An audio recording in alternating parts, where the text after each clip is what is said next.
keberadaan, kewujudan, kehidupan, kekuasaan diri manusia kita di setiap apapun yang kita aktivitaskan.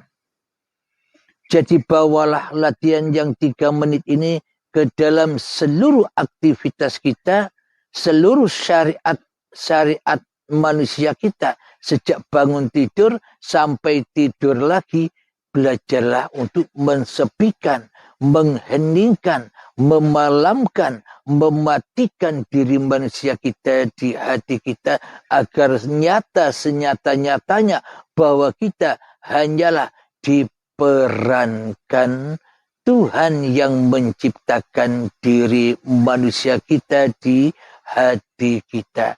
Bila sudah nyata kewujudan Tuhan, bila sudah nyata kehidupan Tuhan, bila sudah nyata kekuasaan Tuhan di hati kita, maka itulah yang dimaksud hamba yang sudah bertuhan. Jadi bila hanya Tuhan yang ada, bila hanya Tuhan yang wujud, bila hanya Tuhan yang hidup, bila hanya Tuhan yang berkuasa atas diri kita, ditandai sudah malamnya diri manusia kita, sudah malamnya kewujudan diri manusia kita, sudah hancur leburnya kekuasaan kita di hati kita, maka nyatalah kekuasaan Allah itu. Jadi sudah tak diakui lagi oleh hawa nafsu, iblis dan setan yang terkutuk di dalam hati kita. Maka dari itu, ketika itu sudah berlangsung di hati kita, maka kita akan menemukan bulan suci Ramadan yang mana laku dan laku, amal dan amal sudah menjadi suci dari pengakuan diri kita. Amal ibadah kebajikan sudah suci dari aku diri manusia kita yang mampu melakukan. Karena sudah bangkit kesadarannya untuk selalu lillahi ta'ala apapun yang diaktivitaskannya. Maka dengan itu rasa bangga sudah tak ada lagi. Berharap pahala sudah tak ada lagi. Berharap surga sudah tak ada lagi. Bagaimana mungkin kita berharap balasan dari Allah atas semua yang kita lakukan?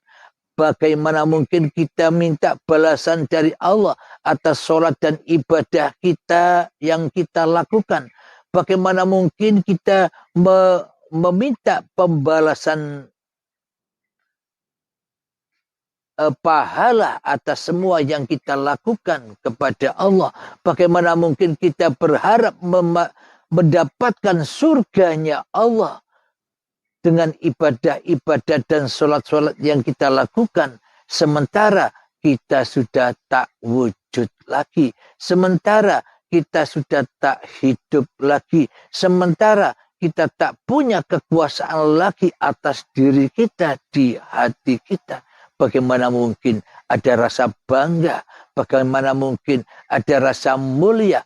Bagaimana mungkin ada rasa ingin mendapatkan suatu balasan pahala dan surga kepada apa-apa yang bukan kita yang melakukan itu semua? Wong kita ndak ikut hidup kok ngaku-ngaku hidup. Wong kita tak merasa berkuasa kok ngaku-ngaku kuasa. Wong kita tak pernah bisa melakukan apa-apa kecuali diberlakukan Allah, kok kita majek-majeki Allah. Kok kita minta imbalan pahala dan surganya Allah atas apa yang tidak pernah kita lakukan. Orang-orang yang seperti inilah orang-orang yang sudah kepergok dengan Tuhannya, maka hancur leburlah pundi-pundi kemanusiaannya di hati kita. Hancur leburlah cita-cita diri manusianya di hatinya. Bagi manusia yang sudah kepergok Tuhannya, hancur leburlah cipta-cipta diri manusianya di hatinya. Maka bila sudah kepergok dengan Allah, maka kemanapun kau hadapkan wajahmu, disitulah aku.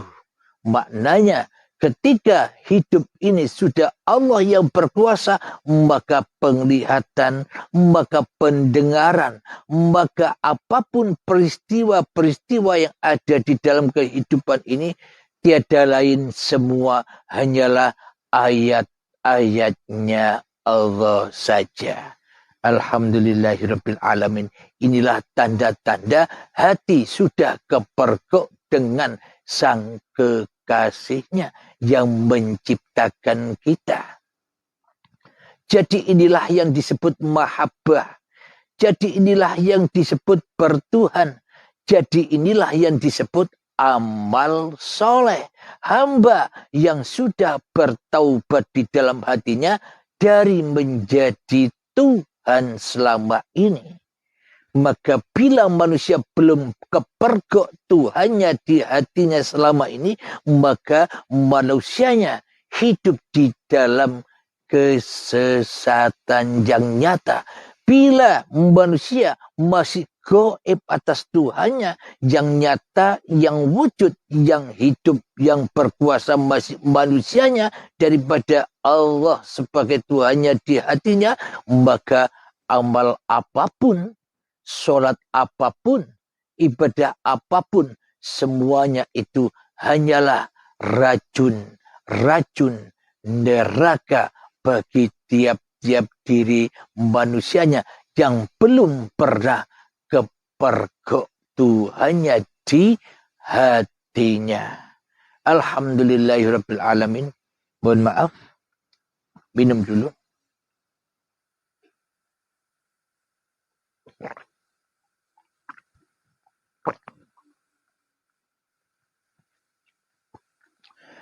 Alhamdulillahirabbil alamin. Jadi kiat-kiat atau cara-cara untuk supaya kita memergoki Allah, menemukan Allah, dan tip-tip agar kita bisa pun dipergoki Allah, ditemui Allah, maka syaratnya, tipnya, kita wajib selalu rela, ridho di dalam keheningan hati kita. Rela, ridho masuk di dalam diri kita sendiri untuk mensepikan, untuk mensunyikan, untuk memalamkan kewujudan diri manusia kita di hati kita. Maka ketika sudah sepi, ketika sudah malam diri kita di hati kita, maka nyatalah kewujudan Allah. Maka terang benderanglah cahaya uripe Allah. Itulah yang disebut-sebut sebagai malam Lailatul Qadar. Ketika dirimu sudah tak nyata lagi di hatimu, maka nyatalah Tuhanmu sebagai Tuhan yang menghidupimu di hatimu. Alhamdulillahirabbil alamin.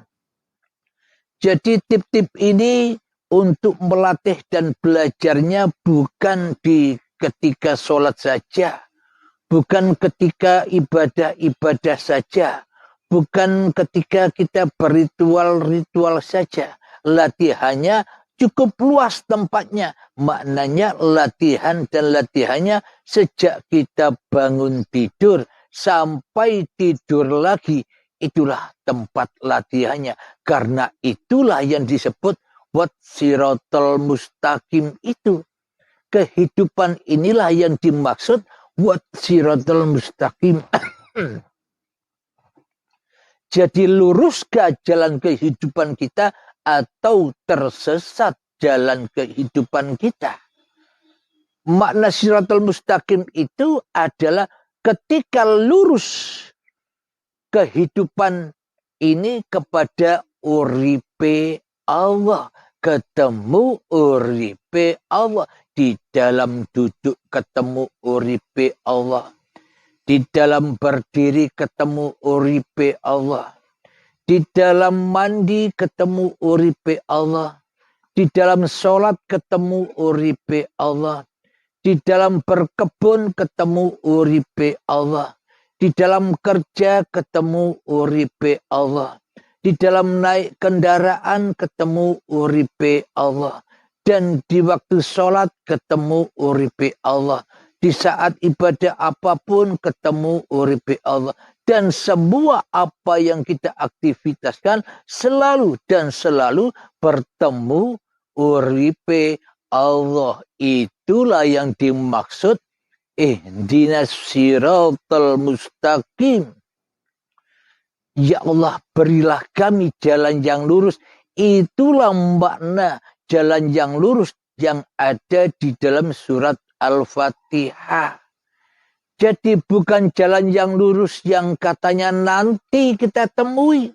Kalau anggapan kita jalan yang lurus siratal mustaqim itu nanti ketemunya, maka selamanya kita akan tersesat dan selamanya kita tak akan pernah melewatinya karena kita masih tenggelam di dalam an-nar. Siratal ladzina an'amta 'alaihim, seperti jalan mereka yang telah engkau beri nikmat. Jadi mereka yang dimaksud adalah para nabi, para rasul, para aulia. Itulah mereka yang telah diberi nikmat. Nikmat apa? Nikmat ketenangan jiwa. Nikmat apa? Nikmat tidak dibelenggu oleh dunia lagi. Nikmat apa? Nikmat sudah tak punya cita-cita kepada dunia lagi. Hatinya sudah tenang, jiwanya sudah tenang, temaram, makmur dari jeratan-jeratan dunia. Itulah orang-orang yang telah diberi nikmat, yakni ya ayyatuhan nafsul mutmainnah, wahai jiwa-jiwa yang tenang. Bagaimanakah cara agar jiwa kita bisa tenang? Irji'i ila rabbiki radiyatan mardiyah. Maka supaya jiwa kita bisa tenang, kita wajib, kita harus menghening-heningkan, mensepi-sepikan, memati-matikan, mensunyi-sunyikan kewujudan diri manusia kita di hati kita. Kita wajib mensunyi-sunyikan, kita wajib mensepi-sepikan, kita wajib menghening-heningkan, dan kita wajib memati-matikan kehidupan diri manusia kita di hati kita. Kekuasaan kita di hati kita setelah hancur lebur dipasrahkan kembali kepada Allah dengan rela dan ridha, dipasrahkan kembali kepada uripe Allah dengan rela dan ridha, maka uripe Allah pun meridhoi kita. Itulah jalan yang nikmat. Ketika Allah sudah meridhoi kita, maka wadkhuli fi ibadi, maka masuklah kalian kepada golongan hamba-hambaku yang mengabdi. Siapa hamba yang mengabdi? Contoh, Muhammad, bukan kamu yang melempar, tapi akulah yang melempar. Muhammad, bukan kamu yang memanah, tapi akulah yang memanah. Inilah contoh hamba yang mengabdi, bahwa dirinya Muhammadnya sudah tak wujud lagi di hatinya, tapi kewujudan Allah sebagai penciptanya yang paling wujud, yang paling hidup, yang paling berkuasa atas dirinya di hatinya. Inilah orang-orang yang diberi nikmat, para nabi, para rasul, dan para aulia Allah.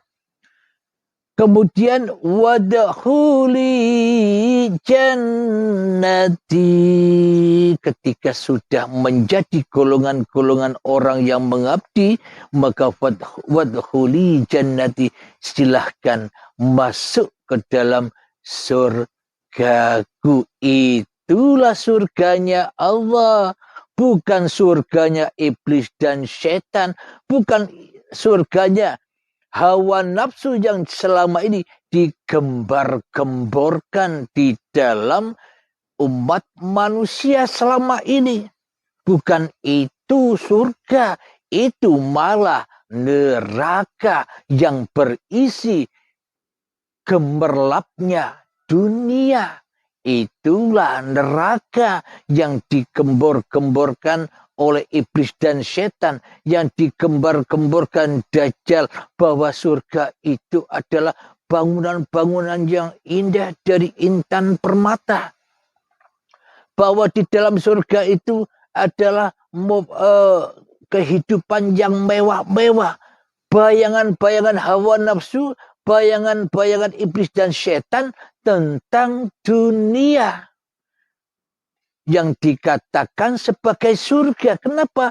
Karena pemahamannya masih paham iblis dan setan, masih paham hawa nafsu, dikira surga itu demikian. Jadi memang beda surganya para nabi dan para rasul dengan surganya para Fir'aun, dengan surganya para kafirin, dengan surganya para orang-orang yang mensekutukan Allah dengan dirinya di hatinya. Bagi orang-orang yang tak beragama dan tak bertuhan di hatinya seperti kita selama ini, maka yang kita anggap surga adalah keindahan-keindahan dunia. Bagaimana mungkin keindahan dunia ini menjadi surganya Allah, sementara keindahan dunia ini, sementara semua urusan-urusan dunia ini melalaikan kita jauh dari Allah. Apakah itu surga? Maka semua itu adalah racun-racun neraka.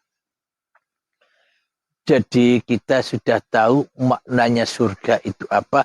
Jadi ketika engkau sepi-sepikan dirimu di hatimu, makna surga itu adalah ketika engkau hening-heningkan diri manusiamu di hatimu, ketika engkau sunyikan kekuasaan, keberadaan diri manusiamu di hatimu, setelah engkau matikan kehidupanmu di hatimu, maka itulah yang dimaksud al-jannah. Itulah yang dimaksud kedamaian hati bersama Tuhannya.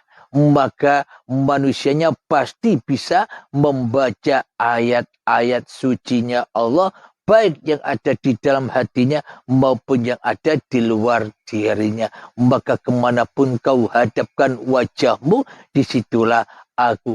Itulah orang-orang yang mengalami mati sebelum mati. Dan itulah keheningan, kesunyian, kesepian, kemalaman, dan keheningan cipta-cipta diri manusia kita di hati kita.